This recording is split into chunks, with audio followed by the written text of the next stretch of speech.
Hey, tu savais pour le diable s'habille en Prada ?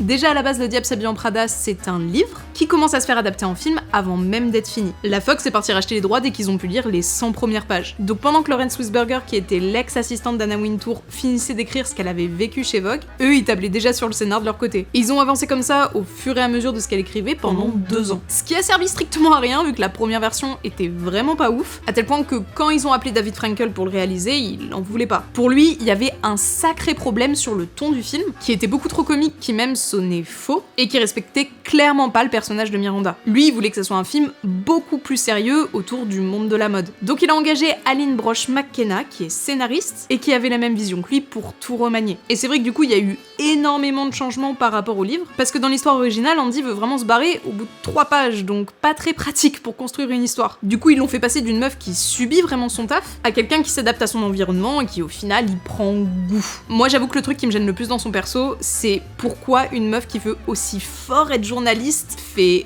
aussi peu de recherches sur qui l'emploie. So you don't read Runway? No. Genre ta compétence principale c'est de trouver des infos, mais tu t'es pas renseigné sur pour qui t'allais travailler avant l'entretien. D'accord. Après je capte peut-être qu'elle était juste impressionnée par Miranda, ou qu'elle a du mal à gérer ses coups de stress. Et justement pour ça, il y a le partenaire de cette vidéo.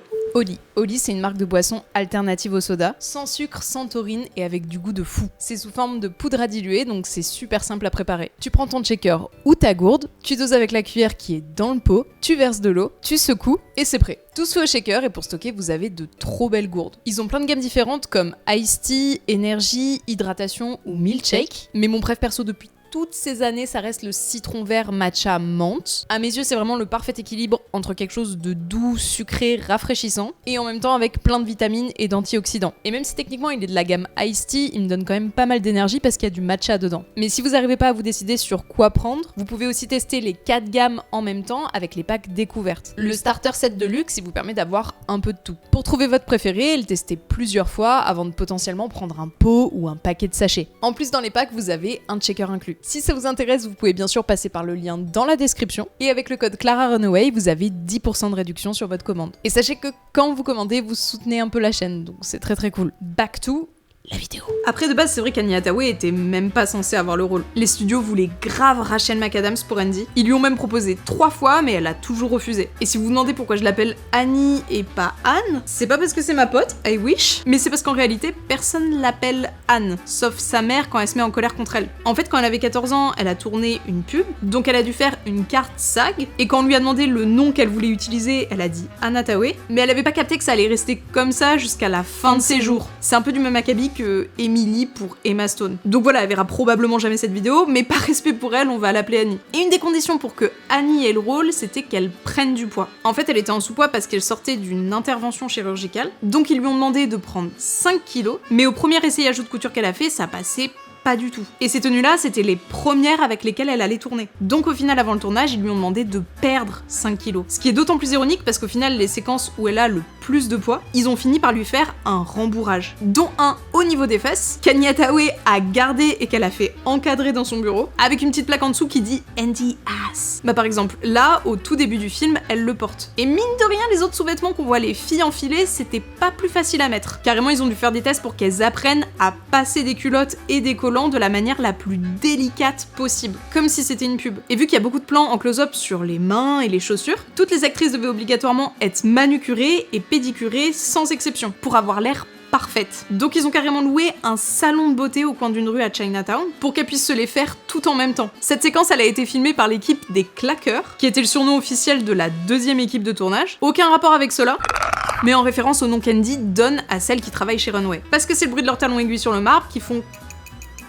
Quelle belle imitation. Marbre du Elias Clark Publications Building, qui en réalité est dans la tour McGraw-Hill à Manhattan. Et où situe bien sûr tout en haut les bureaux de Runway. Alors, je désamorce direct, oui, mon pseudo vient de là, en partie de là. J'avais 11 ans, j'étais super fan, et en français on dirait plus qu'ils disent Runaway que Runway. Qui plus est, je trouvais que Runway écrit comme ça c'était plus joli. Bon bref, on s'en fiche, les bureaux. La réalité c'était qu'il fallait qu'ils donnent l'impression que la rédac était immense, alors qu'ils avaient qu'un tout petit couloir et un bout de plateau. Pour le couloir par lequel on voit arriver Miranda, ils ont filmé dans celui de la News Corp, qui est justement à un bloc du McGraw-Hill, où ils ont rajouté des présentoirs pour que ça ait l'air un tant soit peu vivant, et où pour l'allonger ils ont dû construire un faux mur, parce qu'autrement on voyait que ça menait directement à une cafétéria. Donc pile quand on les voit tourner à l'angle là, c'est le plateau de la Fox. C'est pour ça qu'on voit jamais vraiment le coin du couloir d'ailleurs, avec les bureaux d'Andy et d'Emily. D'ailleurs, toutes les affiches et les couvertures de runway que vous voyez au mur, elles ont été shootées individuellement. Ça leur a pris un temps fou à faire en amont. Et bien évidemment, au bout du bout, on retrouve le bureau de Miranda Priestly, qui est totalement inspiré, voire copié du bureau d'Anna Wintour. Jess Ponchor, le chef d'éco, l'avait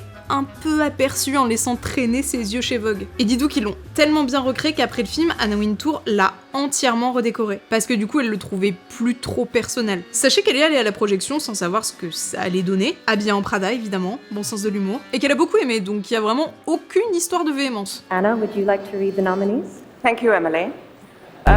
D'ailleurs, pour incarner au mieux le personnage de Miranda, Meryl Streep a fait du method acting. Pour ceux qui voient pas, ça consiste à fusionner avec son personnage sur le plateau comme dans la vie. C'est devenu une méthode assez critiquée, mais je vais pas trop vous en dire maintenant parce que j'ai bien envie d'en faire une vidéo dédiée. Si ça vous chauffe, vous pouvez me le dire en commentaire. Donc elle mangeait Miranda, elle respirait Miranda, et elle devait avoir le moins de contact possible avec les autres membres du cast hors du tournage. Dites-vous justement que, avant de commencer à tourner, elle est allée dire à Annie et Emily qu'elle les trouvait parfaites pour le rôle, qu'elle avait trop hâte de bosser avec elle, et que c'était la dernière fois qu'elle leur disait un truc sympa de tout le tournage.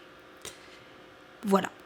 Vous avez le goût de la soupe. Et du coup, c'est aussi la dernière fois de sa carrière qu'elle a fait du method acting, parce que ça l'avait rendue hyper malheureuse. Juste devoir être en perma un bloc de glace alors que tout le monde s'amusait, qu'elle les entendait rire depuis dehors alors qu'elle était dans sa caravane toute seule. En vrai, il y avait que pendant les répétitions où elle était un peu plus Meryl, un peu plus accessible, entre autres parce qu'elle portait pas sa perruque. Meryl Streep voulait impérativement une perruque blanche, c'était son idée, parce qu'elle voulait que Miranda ressemble à personne d'autre, et qu'on puisse bien la repérer parce qu'on la scrute tout le temps. Et qu'est-ce qu'elle a dû insister pour l'avoir? Parce que pour les producteurs de la Fox, une femme qui avait des cheveux blancs, ça voulait dire qu'elle était vieille. Donc elle est allée les voir en personne, spécifiquement pour parler de cheveux, et là ils ont dit oui. Ce qui arrangeait bien Patricia Field, la costumière, parce que ça lui laissait carte blanche pour les tenues, vu que ça va avec tout. Et justement, pas mal de pièces que porte Miranda dans le film sont soit des archives, soit du vintage. C'est un choix réfléchi de Patricia Field, parce qu'elle voulait que les gens qui regardent cherchent pas nécessairement la provenance de ce qu'elle portait, ou du moins qu'on se concentre pas dessus pour spotter la marque à chaque fois, mais plus que ça soit perçu comme le style de Miranda. Malgré tout, tous les bijoux qu'elle porte, c'était des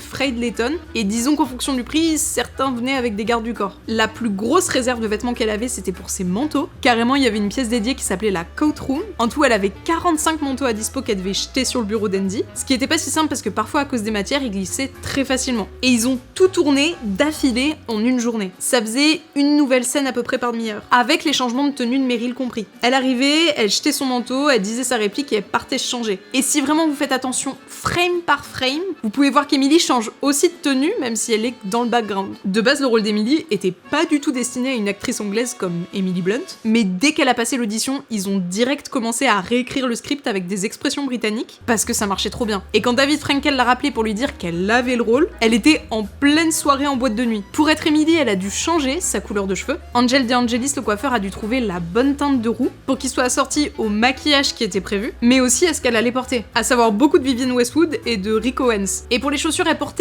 le moins de talons possible, même si dans le film c'est pas ce qui manque, vu qu'Emily Blunt se cassait perpétuellement la gueule avec dès qu'elle en portait. Elle évitait. Donc pour la plupart des plans où on voit que son buste, elle était en hug. Et même parfois Meryl Streep aussi. J'ai malheureusement aucune photo pour vous le prouver, mais croyez-moi, c'est un truc qu'Emily Blunt a continué à faire jusqu'à Oppenheimer, où Christopher Nolan lui a fait une Miranda Priestly de la tête aux pieds IRL, et depuis elle en met plus. Du coup, c'est d'autant plus ironique de revoir les scènes où elle se fout de la gueule du style d'Andy. Some hideous skirt convention you have to go to. Cette réplique-là, d'ailleurs, c'était une impro, comme quand elle parle avec sa main. En fait, pendant le tournage, elle est passée dans un supermarché où il y avait une mère qui criait sur son fils, en faisant « Tu fais ça et je veux entendre ça », et du coup, ça a fini dans le film. Yeah, I'm hearing this and I want to hear this. Faut croire que c'est inspiré de Gisele Bündchen qui joue le rôle de Serena, et qui a été engagée parce que Aline Brosh McKenna l'a croisée sur un vol qui avait 2 heures de retard. Elle était sur la même rangée qu'elle et elle lui a demandé si elle voulait jouer dans le film. Histoire de pas avoir juste l'air folle, elle arrêtait pas de répéter que c'était un film avec Meryl Streep, et Gisele Bündchen lui a dit qu'elle voulait bien à condition qu'elle joue pas une mannequin, parce que c'est déjà ce qu'elle fait toute la journée. Et c'est comme ça qu'Aline a écrit le rôle de Serena. Tout ça pour qu'au final elle improvise la plupart de ses répliques, qu'elle a dans la séquence où Andy revient du relooking avec ses bottes Chanel. Qui n'a jamais rêvé de visiter ce placard. Ça se voit pas du tout, mais en vrai, ils faisaient que 1/8 du plateau. Et en le faisant, ils se sont rendus compte que les vraies réserves de mode étaient beaucoup moins clean que ce qu'ils avaient construit. Mais ils s'y sont tenus parce que c'est un passage hyper important du livre. En tout, Anne Hathaway, elle a eu 65 changements de tenue, et ça pouvait aller jusqu'à 4-5 changements par jour. D'ailleurs, tant qu'on est dans le placard, je tiens à rétablir une vérité. Ils avaient pas un budget de 1 million pour les costumes. La valeur totale de la garde-robe est estimée à 1 million. Mais de base, le budget était de 100 000 $, ce qui est clairement pas assez au vu du thème du film. Mais vu que Patricia Field connaît beaucoup de monde dans le monde de la mode, elle a eu accès à pas mal de maisons pour des prêts. Et tout ce qu'il possédait a été vendu aux enchères après le tournage, au profit de la recherche contre le cancer du sein. Cela étant dit, Patricia Field a quand même pas mal galéré à les convaincre, vu qu'ils avaient tous peur de se mettre à dos Anna Wintour. Pareil pour beaucoup de lieux emblématiques de New York, qui en général travaillent avec Vogue, ils trouvaient ça un peu trop touchy de les louer à un film qui met le magazine en satire. Typiquement pour le défilé de James Holt, ça a été assez galère alors que c'était juste un showroom. D'ailleurs, dans cette séquence, tout le texte de Daniel Sonchrata, qui joue James Holt, lui a été donné le matin même du tournage. Il avait 2 pages pleines de termes techniques qu'il a ramé à apprendre. Carnelian red, aquamarine, aqua. Et aussi, pour aucune raison apparente, ils avaient pas engagé assez de mannequins ce jour-là. Donc le dimanche matin même du tournage, Mike Pitt, le 2e assistant réel, est descendu dans la rue à Soho pour faire un casting sauvage. Par exemple, elle avec la robe bleue, c'était une doctorante de Columbia qui promenait juste son chien, et elle a accepté parce qu'on lui a présenté ça comme une apparition dans un film avec Meryl Streep. Bon, je sais pas pour vous, mais moi aussi j'aurais dit oui. Le showroom du coup, c'était celui d'une vraie designer, qui était la voisine du frère de Wendy Finerman, la productrice. Et d'ailleurs, c'est aussi comme ça qu'ils ont trouvé l'hôtel particulier de Miranda. Parce que 2 jours avant de tourner la séquence où Andy doit remettre le book chez elle, ils ont perdu le lieu. Et ils avaient pas le temps de recréer de toutes pièces le décor. Donc par miracle, Wendy Finerman connaissait Greg Efron, un gérant de fonds spéculatifs avec qui elle était amie à l'université, et qui venait d'acheter tout juste cette maison. Vraiment, il venait d'emménager. Elle était tellement incroyable que même pas 10 jours avant, elle était photographiée pour un magazine d'architecture. Et donc 24 heures après qu'ils aient dit oui, tout le monde était prêt à tourner dedans. Mais vu que c'est pas une maison premier prix, il y avait quand même des règles à respecter pour rien abîmer. Donc ils devaient être en équipe réduite, enlever leurs chaussures à l'entrée, donc tournage en chaussettes, couvrir les meubles qui filmaient pas. D'ailleurs, toutes les œuvres d'art qu'on voit dedans sont à eux, et surtout avoir le moins de câbles possible et d'équipement au sol, pour pas prendre le risque d'abîmer les tapis, les plaintes ou le parquet. C'était d'autant plus dur parce que la baraque fait 6 étages. À l'achat, elle valait 8,8 millions de $, abordable, et elle a été vendue en 2023 pour 26,5 millions. À contrario de la part d'Andy qui lui est loin d'être un penthouse, et qui a été volontairement recréé sur un plateau pour être un vrai appartement new-yorkais de couple réaliste. Ils sont inspirés de plein d'annonces que Jess avait trouvées dans le Lower East Side, d'où la sorte de fenêtre entre la cuisine et la chambre au milieu de l'appartement qui est assez typique. Et une autre chose typique à New York, c'est le bruit ambiant. Je pense que la plupart d'entre vous sont au courant, mais New York c'est très bruyant. Il y a beaucoup de sirènes, de klaxons, de bruit blanc plus fort que la moyenne. Donc par exemple pour la scène de rupture entre Andy et Nate, son horrible copain toxique, c'était très compliqué à gérer niveau son en extérieur. D'autant plus qu'ils ont tourné en plein soir d'Halloween, avec des parades, des hélicoptères, des équipes télé qui filment en même temps que eux tournent, et bien sûr le classique des voitures qui roulent sur des pavés. Alors qu'ils tournent une scène de rupture hyper intime. Donc ils ont juste prié pour pas avoir trop de bruit autour pendant les prises, et ils ont fini par faire un gros travail de mixage pour rattraper l'ambiance. Autant de figurants gratuits que pour la séquence de Times Square où Andy cherche un avion. Ils ont pas du tout fait fermer la circulation ou quoi pour tourner, juste ils ont shooté avec des énormes zooms, et ils se sont bougés les fesses parce que ça reste New York, il y a beaucoup de monde, en plus des vrais figurants qui devaient porter des manteaux d'hiver assortis à ceux d'Andy et de son père. D'ailleurs, les figurantes qu'on voit dîner juste à côté d'eux dans le restaurant, c'est des gagnantes d'un concours d'American Express. Genre, le lot c'était d'être un extra dans Le Diable s'habille en Prada à l'époque. Les temps ont bien changé. Mais le max de figurants qu'ils ont eu à gérer, c'était dans le loft où Andy rencontre Christian. Et où ils étaient 75 en plus du crew. Il faisait 45 degrés, la chaleur était insoutenable et il y avait pas de place. D'ailleurs, la tenue que Simon porte là, c'est la sienne. Et c'est la même qu'il portait quand il a fait son casting à distance depuis l'Australie. Et c'est pas du Prada. Aïe aïe aïe aïe aïe. Je vais briser votre cœur. À vrai dire, le reste du temps, Christian ne porte jamais de Prada. Aïe aïe aïe aïe aïe aïe aïe. C'est vraiment un très beau fun fact qui circule, qui est même je pense le plus connu, que Christian Thompson serait habillé en Prada parce que c'est lui le vrai diable. Et je vous assure que j'adorerais que cette histoire soit vraie, parce que je le déteste, ce fils de pute. Mais la réalité, c'est que la seule pièce Prada que Patricia Field voulait reconnaissable, c'est ce sac à l'arrivée de Miranda. Vraiment, il en porte même pas quand il est à Paris avec Andy. En réalité, mis à part ces séquences-là, il y a pas pas grand chose qui a été réellement tourné à Paris. Globalement, ils avaient que 2 jours sur place, et pour aller plus vite, ils ont dû prendre une seconde équipe qui ont filmé tous les plans d'extérieur de Paris. Joe Caracciolo a même fait nettoyer la fontaine de la place de la Concorde, dans laquelle Andy jette son téléphone, pour qu'elle soit parfaitement brillante. Mais par exemple, toutes les scènes dans l'hôtel à Paris ont été tournées au Saint-Régis à New York, ce qui se rapprochait le plus d'une déco d'hôtel parisien. C'est là où on apprend pour le divorce de Miranda, et où pour tourner cette scène, Meryl Streep est arrivée d'elle-même sans maquillage. Sans parler à personne, elle s'est posée là pour commencer à jouer. Et en fait, j'ai découvert il y a pas longtemps qu'elle s'est inspirée de Clint Eastwood, en tout cas de la manière dont il dirige ses tournages parce qu'il élève jamais la voix. Anyway, I don't really care what anybody writes about me. Même chose pour le faux défilé Valentino qui n'est pas à Paris, mais qui pour le coup a été une aubaine de se dérouler à New York. Parce que pile quand ils allaient tourner, David Frankel a appris que le vrai Valentino était à New York à ce moment-là. En rigolant, il a dit à Wendy Finnerman que ça serait hilarant s'il pouvait faire une apparition. Et il s'avère qu'un des meilleurs potes de Wendy est l'un des meilleurs potes de Garavani Valentino. Décidément, cette femme est pote avec la terre entière. Donc vu que c'était pas un rôle de composition, il a accepté. Et on le voit parler et regarder le show avec Miranda dans le film. Lui, il était grave content parce que c'était la première fois qu'on lui proposait de jouer. Et d'autant plus que c'était une recréation d'un de ses défilés. Loïc Prigent qui va me regarder comme pas du tout ma belle. En tout cas, ils l'ont vraiment construit en faisant en sorte que ça y ressemble le plus possible. Tout comme pour la séquence de la voiture qui roule dans Paris, qui roule nulle part sur rien du tout, parce que c'est évidemment un fond vert. Ça se voit même si la continuité du trajet est plutôt bien faite pour 2006. Le film a 20 ans. Ils ont tourné cette séquence-là avant d'aller à Paris justement, pour pouvoir reproduire les angles de caméra qui avaient été tournés dans la voiture. Enfin, voiture, demi-voiture. Parce qu'en vrai, c'était assez galère d'éclairer l'intérieur et de poser la caméra comme ils voulaient sans que ça soit trop encombrant. Donc ils ont dû couper la voiture. En 2. Ouais. Une Mercedes. Classe S. Neuve.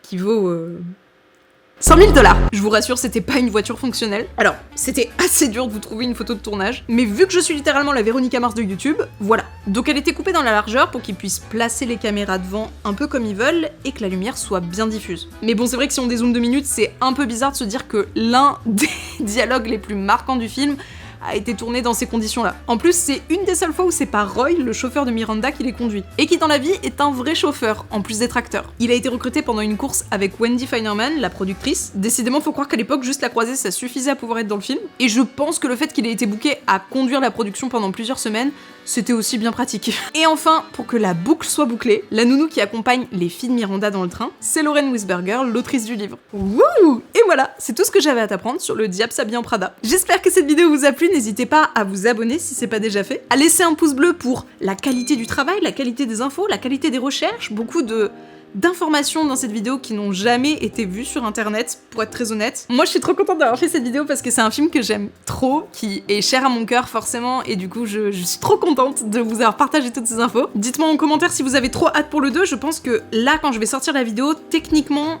je pense qu'il y aura des trailers qui seront déjà sortis, donc j'ai trop hâte de voir vos réactions et de savoir ce que vous en pensez. Comme d'habitude, n'hésitez pas à partager la vidéo, que ce soit sur Insta ou X, et à me mentionner @Clara Runaway. Ça me fait trop plaisir de voir que vous mentionnez les vidéos ou comment vous les regardez. Donc comme d'habitude, je suis toujours chaud pour voir comment vous regardez les vidéos. Portez-vous bien, buvez du thé, et moi je vous dis à bientôt pour une prochaine vidéo. Salut!